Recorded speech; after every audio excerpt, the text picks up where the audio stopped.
Après un dernier petit tour au bar en famille et une bonne grosse douche parce que c'est la dernière avant de revenir des amphis, il est l'heure pour moi de finir de me préparer et d'aller me coucher parce que je pars demain vers 15h53 si je dis pas de bêtises. Il faudra que je regarde mon billet et on va prendre le train, alors let's go.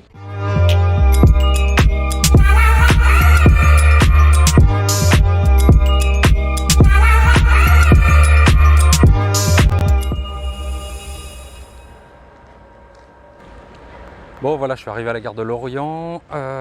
Il est quelle heure? Je sais même pas, j'ai même pas regardé quelle heure il était. Il est 15h30, un truc comme ça, 35. Le train est à 15h53 direction Paris. Normalement j'ai rien oublié, hein. Je suis chargé comme une mule, j'essaie de te montrer ça. Là, il y a les ballots, il y a le sac à dos, il y a l'autre sac derrière. Attends, hop, j'essaie de faire la mise au point un peu à l'arrache. Sac à dos, la tente de l'autre côté. Bref, et si je mets pas la caméra à droite, ça va pas le faire. Je pars donc direction Paris. Paris-Montparnasse. Arrivé à Paris-Montparnasse, il faudra que je prenne donc des métros pour aller direction Paris-Austerlitz. Et à Paris-Austerlitz, j'ai mon train qui part à 20h et des poussières. Faut que je regarde ça. Tu vois, je suis très bien organisé. Je sais même pas à quelle heure partent mes trains. Bon, voilà le train, je crois que... ouais, il arrive. Il arrive. Donc ça va être direction Paris-Montparnasse et puis après donc direction Paris-Austerlitz, puis Crest et enfin Valence et enfin Châteauneuf-sur-Isère. Oh, j'ai déjà très très chaud.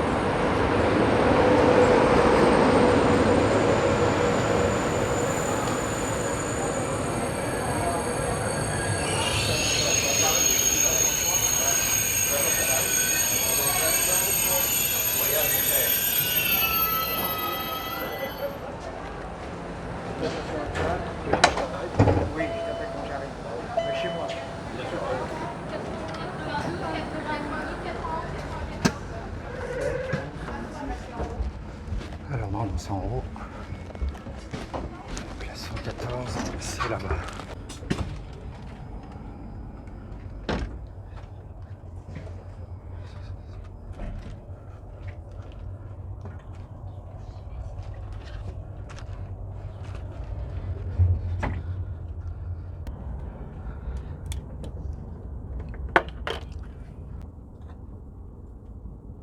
Et on se retrouve dans le TGV, ça y est, le TGV là il est parti. J'arrive vers 19h à Paris-Montparnasse. Et je vais vérifier, hein, normalement, voilà. Alors j'arrive à quelle heure? Non, 7h18, mais ça c'est demain matin à Valence. Ouais, c'est pas les mêmes horaires. Alors là, 15h53, il est 16h08, on est parti. 19h06, on arrive à Paris-Montparnasse. Ensuite, j'ai 1h45 pour rejoindre Paris-Austerlitz, ça va le faire. 20h51, mon train de Paris-Austerlitz part pour toute la nuit et il arrive à 4h42 à Crest. Bon, bah voilà, pour moi ça va être l'heure de mettre mes appareils en charge à ma place. J'en vais profiter où je suis tout seul à l'heure actuelle sur la place où je suis. Il y a les prises, il y a tout ça, donc je vais en profiter pour me brancher, continuer à avoir un max de batterie dans tous mes appareils et puis essayer de me reposer un petit peu avant d'arriver à Paris. Et puis peut-être j'irai me prendre un petit café au bar. Ouais.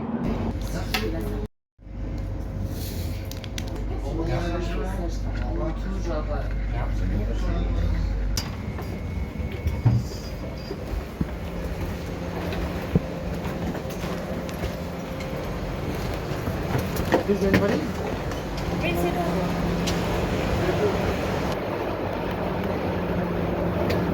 Bon, me voilà arrivé dans le gare de Paris-Montparnasse et vous allez prendre le métro. Bon alors, je suis là et il faut que j'aille là. Donc ça veut dire qu'il faut que je prenne quelle ligne? Attends, je suis perdu. Enfin, je suis dans Paris mais je suis perdu. Métro 6 jusqu'à Place d'Italie et après le métro quoi? C'est métro 5 jusqu'à Paris-Austerlitz.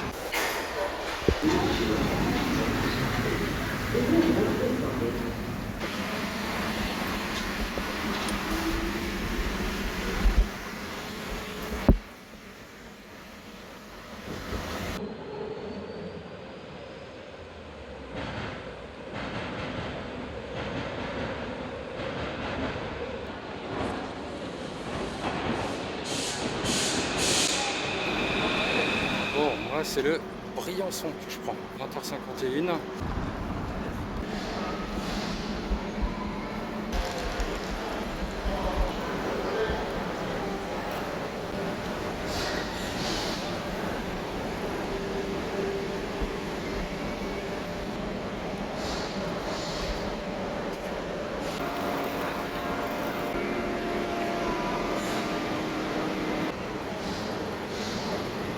Bon, en attendant que mon train s'affiche, ah bah il vient juste de l'afficher. Bon, petit avant-propos, je me suis rendu compte en faisant le montage que mon micro était mal branché. Du coup, il y a une petite partie où l'audio n'est pas terrible, donc désolé d'avance pour cette qualité audio. Mon train est annoncé K6. Et là, je cherche la voiture 11. La voiture 11. Comme ça, je vais aller découvrir un petit peu ma chambre pour la nuit. Hein, va-t-il réussir à manger sa frite? Au revoir, petit pigeon.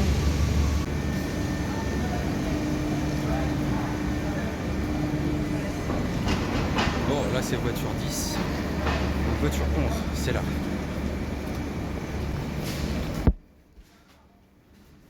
Voiture 11, place Saint-Clair. Bon, bah, il va falloir que je me faufile dans ça. Je passe pas. Je passe juste pas.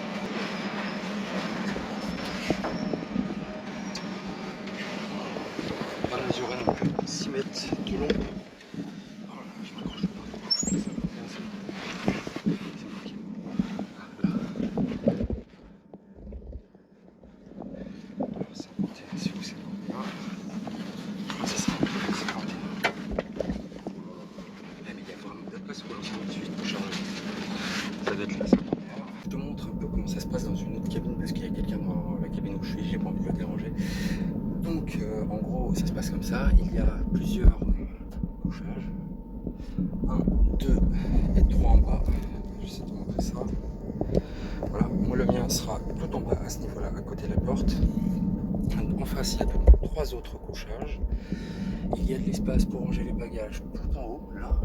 Il y a un autre espace pour ranger les bagages ici, au niveau de l'échelle qui se déplie normalement pour pouvoir monter. Bon, bah, voilà, je vais pas y toucher, je sais que je vais faire des bêtises. Et il y a de l'espace tout en dessous pour pouvoir ranger les affaires. Ils ont même mis à dispo une petite bouteille d'eau et une petite boîte.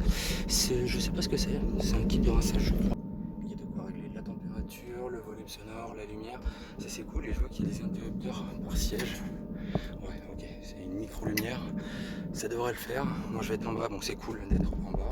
Tu vois, par contre c'est pas très grand, hein. Je vais te dire à peine, je touche des deux côtés tout de suite. Mais je pense que ça va le faire pour la nuit. Ça m'a l'air assez dur comme matelas. Bon, pour le nombre d'heures ça devrait le faire.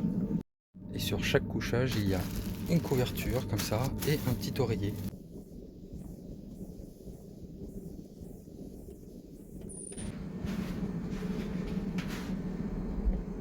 Pour l'heure les toilettes sont fermées.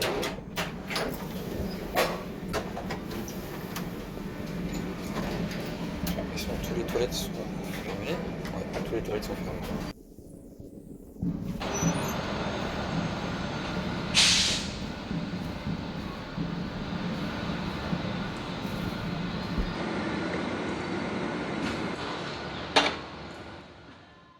Bon, il est 23h15.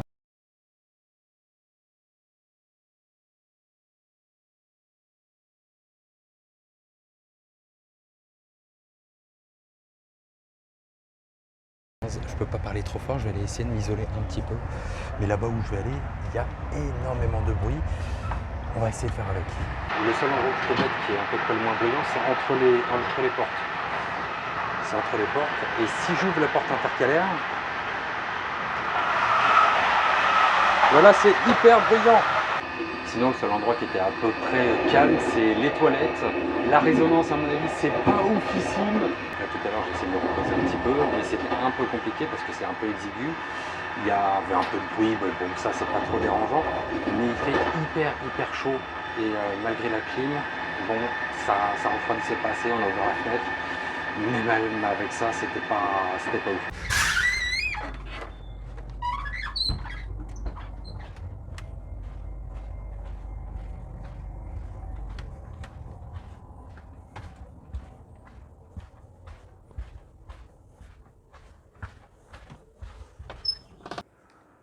Bon, il est 4h04, je sais pas, non on voit pas là-bas. Il est 4h04 et petit truc très drôle, c'est que je vais venir donc à Valenceville tout à l'heure et là je suis à Valenceville. Je viens de demander à un monsieur qui travaille à la SNCF, parce que le train il s'arrête ici là à Valence. Mais il faut quand même que j'aille jusqu'à Crest, que j'attende 3 plombes là-bas pour avoir mon TER et revenir enfin j'arrive dans 1 heure là-bas. Et je reviens, je serai ici pour 7h30. Donc le truc un peu couillon. Mais en fait, j'ai demandé et l'explication, c'est tout simplement c'est que le train se sépare en deux parce qu'il y a une partie qui va jusqu'à Briançon, l'autre qui va jusqu'à Nice. Et il le coupe ici à Valence. Et à cette heure-ci, en fait, il n'y a personne dans la gare et personne n'a le droit de sortir de la gare. Donc c'est pour ça qu'il ne propose pas, grosso merdo, la destination Valence sur ce trajet-là. C'est un peu con, si la SNCF vous me regardez, je vous le dis, c'est couillon. Bon, en attendant, je vais continuer à traverser le train pour essayer de me trouver un café.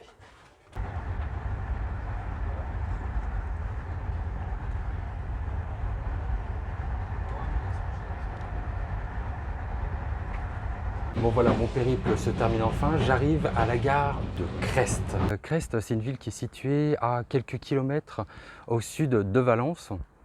Comme je le disais juste à l'instant, le truc qui m'a foutu un peu le seum, c'est que le train s'est arrêté à Valence, juste pour le décrochage, et je ne pouvais pas descendre. Bon, c'était interdit, tout ça, même si la dame m'a dit « Ouais, si vous voulez, vous pouvez descendre, vous attendrez en gare. » Ouais, pas trop envie d'attendre en gare. Au final, je me dis j'aurais peut-être dû, mais bon, c'est pas grave. Là, il est quelle heure? Il est 5h, il y a quelque chose comme ça. 5h03, exactement. Donc 5h03, mon prochain train part à 6h47, donc j'ai du temps à tuer. Il y a le café en face là qui vient d'ouvrir. Voilà, là-bas il y a un café, il vient juste d'ouvrir. Ce que je t'explique, tu vois, dans le train, donc on était 5 dans l'espace couchette, on était 5 mecs, il y avait 6 places normalement, mais on était que 5. Et malgré la clim qui était mise au maximum, on avait chaud. Et puis à un moment donné, on a pu ouvrir un peu la fenêtre, donc on a coupé la clim, on a ouvert la fenêtre. Et malgré l'air qui rentrait, c'est de l'air qui est chaud, hein, c'est de l'air chaud qui est brassé. Là, la dame de la SNCF nous expliquait que là, il est donc 5h du matin et il fait déjà 30 degrés. Et ils annoncent a priori plus d'une quarantaine de degrés pour aujourd'hui. Donc autant dire que je vais crever. Hein, voilà, je ne sais pas s'il y aura un épisode 3. Bon si, allez, je déconne, il y aura quand même un épisode 3. Ça veut dire que je vais aussi crever dans la tente tous les soirs parce que ils annoncent, donc c'est la période canicule, alerte orange canicule dans la région, jusqu'à vendredi il me semble. Et à partir de vendredi, ça se calme, les températures chutent, il devrait y avoir de la pluie vendredi, samedi, dimanche. Et puis dimanche, je rentre. Bon, en attendant, du coup, qu'est-ce qu'on voit aujourd'hui aux amphis? Donc aujourd'hui, on est le mercredi 23 août. À partir de 13h30 jusqu'à 15h, donc ce que j'ai regardé sur le programme, a priori, il n'y a que des formations aujourd'hui. Il n'y a pas de conférences, il n'y a pas de tout ça. Bon, on va voir un petit peu ce qu'il y a. Il y a donc, première formation, c'est Introduction matérialisme historique et à Marx. Ça peut être intéressant, hein. Donc je vais voir. Il y aura républicanisme, c'est dur à dire quand même, hein. Républicanisme, je ne sais pas trop de quoi ça va parler, à part apparemment de la 6ème République. Bon, moi je suis un fervent défenseur de la 6ème République, donc ça peut m'intéresser. J'irai faire un petit tour, j'irai voir un petit peu ce qui se dit. Prendre des décisions au consensus. Pourquoi et comment? Méthode de prise de décision collective. Alors ça m'intéresse parce que personnellement, je ne suis pas du tout fan de la prise de décision au consensus. Voilà, après il y en a qui peuvent dire que c'est cool, c'est bien et tout ça. Moi, la prise de décision au consensus, c'est pas quelque chose que je préconise. J'aime pas du tout ce fonctionnement-là, parce que ça veut dire que s'il y a, admettons, je sais pas, 40 personnes, si sur les 40 personnes, il y en a 39 qui sont d'accord avec une chose et il y a une personne qui n'est pas d'accord, ben, il faut trouver un consensus. C'est-à-dire on ne peut pas valider la chose tant que tout le monde n'est pas d'accord. Et je trouve ça assez contraignant.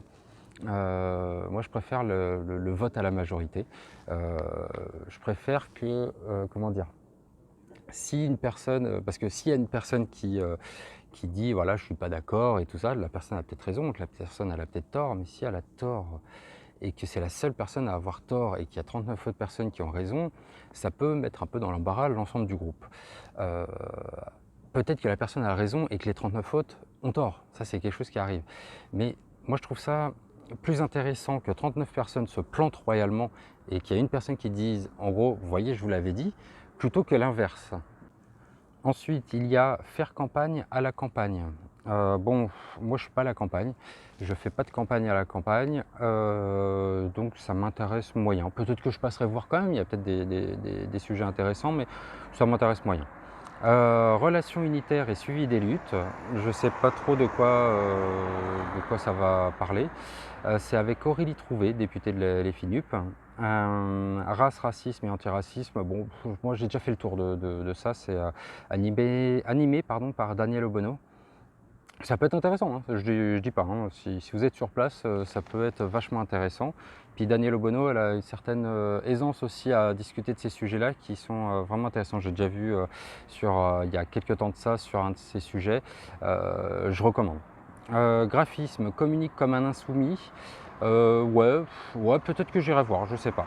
Ensuite, il y a féminisme et genre, ça m'intéresse. Je sais pas trop de quoi ça va parler. C'est animé par Fanny Gallo, qui est historienne et co-animatrice du département d'histoire de l'Institut de la Boétie.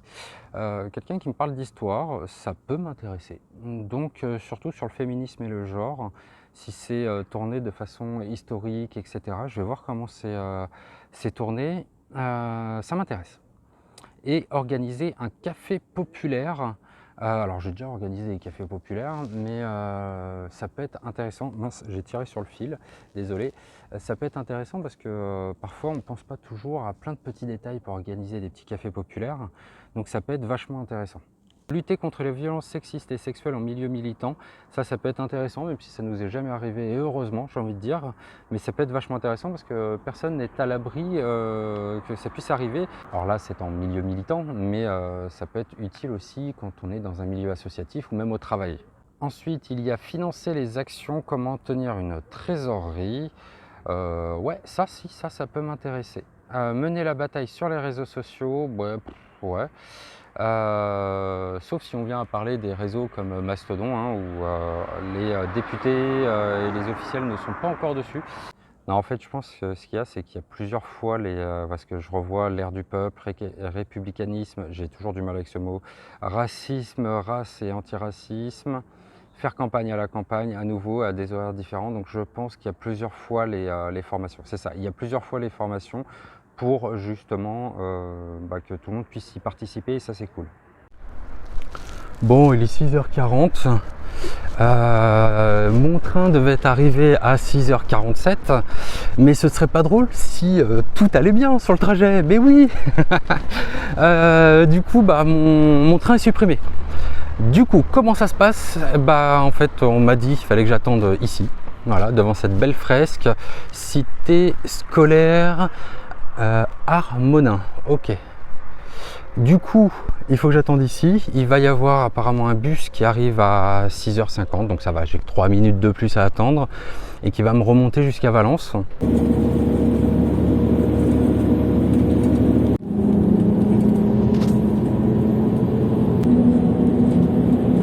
Bon, ça y est, me voilà arrivé à Valence-Ville, il est 7h50. Je suis arrivé tant bien que mal avec le bus, avec un petit peu de retard comparé au train. Bon, le seul hic, c'est que j'ai un bus qui va m'emmener jusqu'au site des amphis. Il est là qu'à 10h20, donc ça veut dire que j'ai 2h30 à tuer. Bon, voilà, on va essayer de se reposer un peu. Je me suis fait un nouveau copain, c'est un pigeon. Bon, il n'est pas très causant, hein.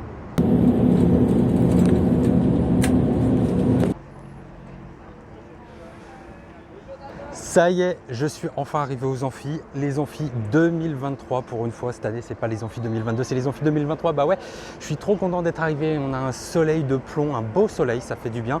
Il y a déjà énormément de monde qui font la queue là.